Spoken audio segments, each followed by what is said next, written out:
సామాజిక తెలంగాణ నిర్మాణంలో బీసీ రిజర్వేషన్లు ఒక కీలక అడుగని అన్నారు ప్రొఫెసర్ కోదండరాం. మంచిర్యాల జిల్లాలో పర్యటించిన ఆయన తెలంగాణ జనసమితి ప్లీనరీ సభలో పాల్గొన్నారు. ఈ సందర్భంగా అందశ్రీకి ఘన నివాళులు అర్పించారు.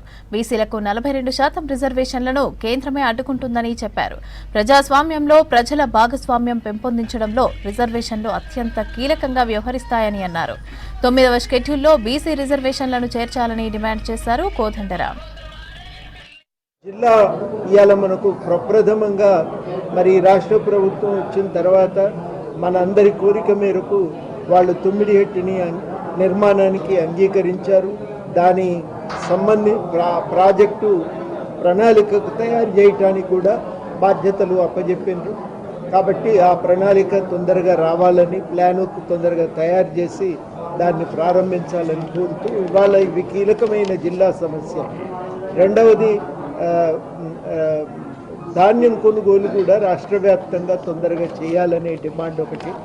కానీ అన్నిటికంటే కీలకం ఇవాళ మేము మాట్లాడుకోబోయే విషయం ఏంటంటే మరి 42% రిజర్వేషన్లు, బీసీల రిజర్వేషన్లను పెంచి 42%కి తీసుకురావటానికి రాష్ట్ర ప్రభుత్వం బిల్లు తీసుకొచ్చింది. ఆ బిల్లులు ఇవాళ రాష్ట్రపతి దగ్గర పెండింగ్లో ఉన్నాయి. రాష్ట్ర ప్రభుత్వం ఏం కోరిందంటే వాటిని 9వ షెడ్యూల్లో జోడించాలి. జోడించి 9వ షెడ్యూల్లో జోడించిన ఆ రిజర్వేషన్లకు రక్షణ కల్పించాలని చెప్పి కోరితే దాన్ని కేంద్ర ప్రభుత్వం ఇప్పటి వరకు నిర్ణయం తీసుకోలేదు. అవి పెండింగ్లో ఉండిపోయినాయి.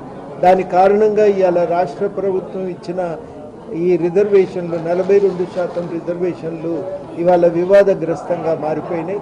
ఈ వివాదాల నుంచి బయటపడేసే విధంగా ఈ రిజర్వేషన్లను 9వ షెడ్యూల్లో జోడించాలని చెప్పి ఈ సందర్భంగా డిమాండ్ చేస్తున్నాం. ఆ డిమాండ్ సాధన కోసం ఇవాళ ప్రధానంగా కార్యాచరణ ఆలోచించుకుంటాం, నిర్ణయం చేస్తాం. ఇవి కొన్ని ప్రాంతాల్లో ఉన్న ఇతర కీలకమైన సమస్యలతో పాటు వీటి గురించి ప్రధానంగా చర్చ చేస్తాం. ఆదివాసుల సమస్యల గురించి వాటి గురించి కూడా ఇవాళ ఇక్కడ చర్చ చేసుకుంటాం. కానీ దృష్టికోణం అంతా ఈ 42% అనేది ఇవాళ కీలక అంశంగా ఉంటుంది.